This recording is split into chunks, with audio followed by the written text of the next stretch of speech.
Bienvenue dans ce tutoriel tableau consacré au diagramme radial. Donc la première chose qu'on va faire après avoir importé ces données, c'est qu'on va créer ce qu'on appelle une union, en prenant ici deux fois la même feuille, et ce que ça va avoir pour conséquence, c'est que vous voyez ici dans la colonne Table Name, on va se rendre compte qu'il y en a la même feuille qui est répétée, mais avec un nom différent. Donc ici on a feuille 1, et ici on a feuille 11. Et donc la prochaine étape va être de créer un champ calculé qui va attribuer des valeurs différentes en fonction du nom de la feuille, et ce champ calculé, on va l'appeler Path Order.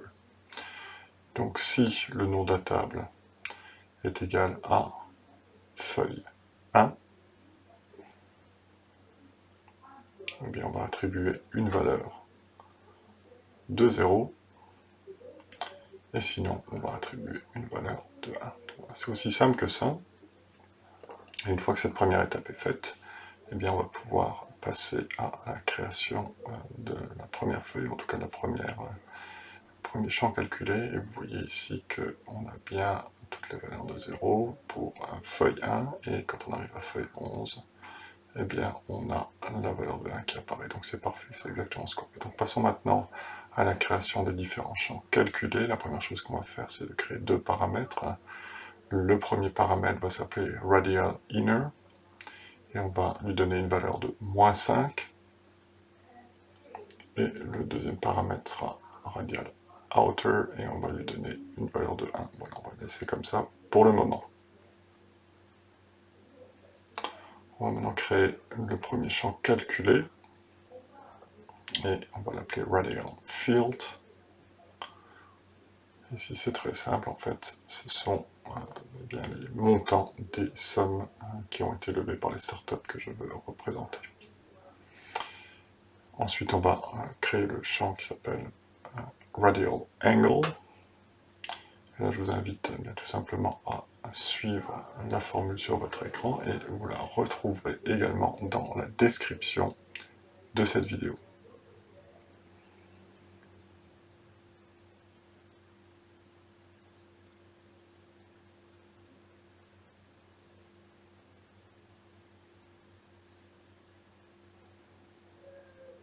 Voilà, on arrive à la fin, j'ai multiplié par 2pi, clique OK, donc on a Radial Angle.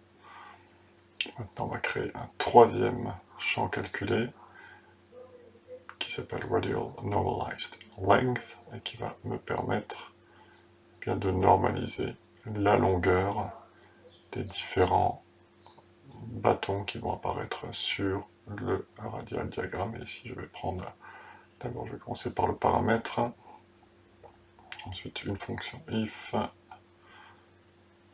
path order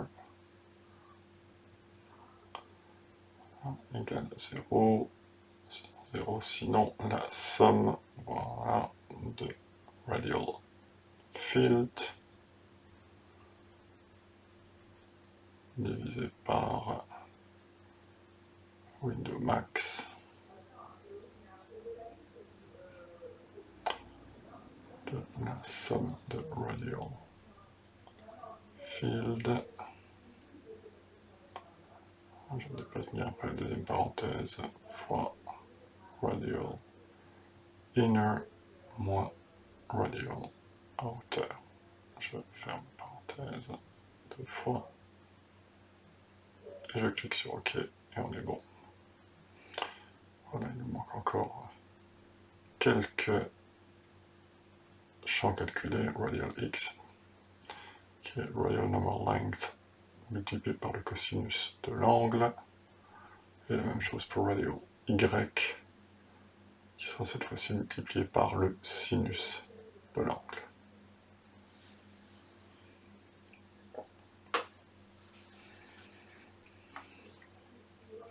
Je clique OK, voilà, tous mes calculs sont en ordre. Et bien la première chose que je vais faire ici, c'est que je vais tout d'abord transformer Path Order en dimension, et je vais choisir le bon type de graphique, inline, et je passe le Path Order directement sur Path.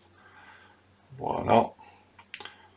Je mets Radial X en colonne, je mets Radial Y dans les rows, et je rajoute la date, et là je vais bien faire attention puisque je veux montrer une chronologie jour par jour. Je choisis bien ici ce format de date là, et je choisis ici la date, et ici pour Radial Y je vais aussi faire le calcul en fonction de la date, et vous voyez qu'ici eh bien j'ai déjà quelque chose qui se rapproche du résultat final.